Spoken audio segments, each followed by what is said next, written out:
Hi everyone, welcome.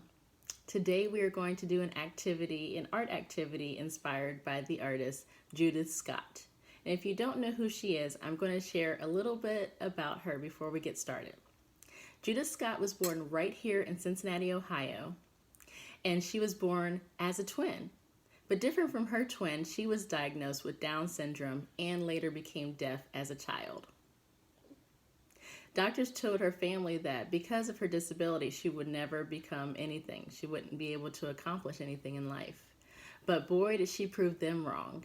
She became an incredible fiber artist. She created abstract art using yarn. And what she would do is she would go around the studio in the facility that she created in, and she would look for objects, random objects that inspired her, and then she would start to wrap them and tie parts of strings of yarn around them to create abstract fiber art.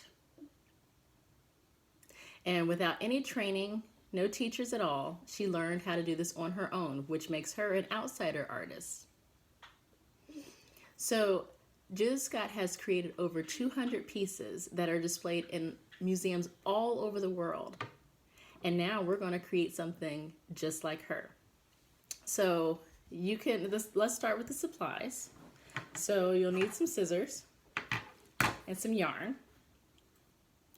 And then also some objects. So you can, at your home, go around and find some small objects that are easy to, that inspire you to create. Or I'm going to make it easy on myself and just use some plasticware. So I have 2 spoons and a knife. And I think for this, I'm actually just going to use the 2 spoons. Now, what you want to do to get started is you want to figure out how you want to organize your objects. So you can turn them, you can flip them, you can put them inside each other, however you're inspired.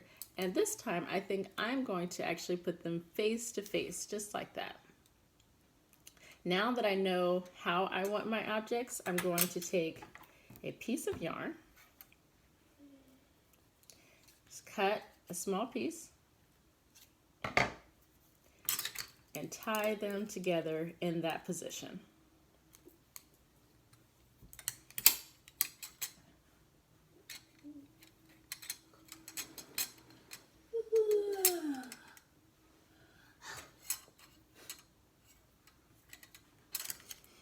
Now that I have them tied, see that?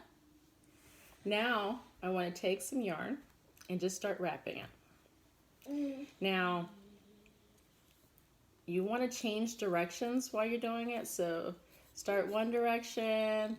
You want to start wrapping in between the objects. Have some fun with this. You can wrap them individually and then together. See how I'm doing that? So I'm going different directions.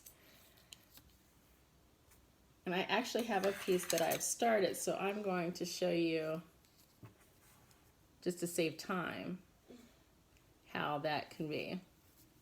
You just want to keep wrapping until it's mostly covered. Now you can make it more challenging by adding more objects, bigger objects. And at home, if you don't have yarn, you can always use string. But you just want to start wrapping them. And see how I'm going up and down, side to side, so that I am creating this yarn cocoon. And I encourage you to look up Judith Scott and see some of her work for examples.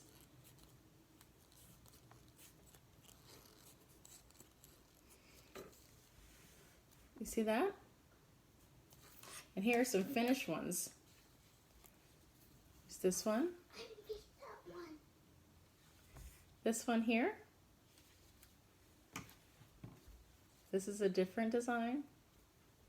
So this, you can do it however you want. I really love this one with the yarn that's coming in those open spaces. So be creative, have fun. Have fun. Share this. Tag the Kennedy Heights Art Center. If you're doing it on social media, we would love to see what you create. So have fun. Keep creating.